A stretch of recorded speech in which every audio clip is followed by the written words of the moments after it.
kanina, no? Nag-umpisa yung araw dito nga sa Enchanted Kingdom sa may Santa Rosa, Laguna, na medyo makulimlim. Pero towards naman nung patanghali na, talaga naman pong umaraw na, napakainit. Makikita mo may kanya-kanyang portable na ng mga electric fan, yung mga kapatid natin na dumayo rito. At meron pa na dumayo mula pa sa Cotabato, sa Maguindanao. At talaga namang yung karamihan po dito na pinili na mag-spend ng kanilang New Year, sama-sama po, buong pamilya. Hindi lang po yung mga bata yung nag-enjoy, lalo na syempre yung mga young at heart. Kanina may na-interview pa nga tayo, 74 years old si Tatay Mauro, galing USA, nagabalik bayan dito. At buong tapang po niyang sinakyan yung Anchors Away. At nandun siya sa dulo, nakaupo, no? At kanina nga, na-interview din natin yung president and chairman po ng Enchanted Kingdom na si Sir Cesar Mamon. At yun na nga po, ngayong taon, 2025, ay ipinagdiriwang na Enchanted Kingdom yung kanilang 30th anniversary.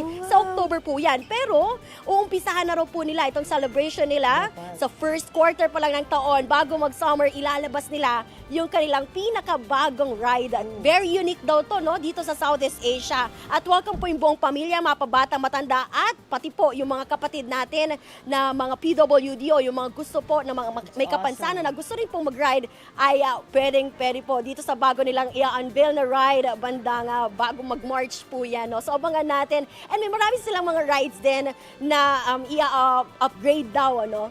So yun yung abangan natin hanggang bago mag-October. Kaya dapat invite nyo na rin yung mga pamilya ninyo. Pwede pa po nyo ma-experience itong araw-araw. Bukas po itong rides or itong Enchanted Kingdom hanggang January 5 dahil nga holiday season. Pero pagkatapos po niyan ay beyond that, January 6 onwards, until Wednesdays, until sa Sunday na lang po open Wednesday muna. to Sunday. 5 times a week na po open itong park. So sarado ng Monday and Tuesday. Pero anong oras siya nagbubukas at hanggang anong oras bago magsara maan para doon sa mga gusto pang humabol? 10 o'clock open na ito, pero mamaya-maya lamang 7 p.m. no? Abangan natin yung fireworks display nila ngayong bagong taon.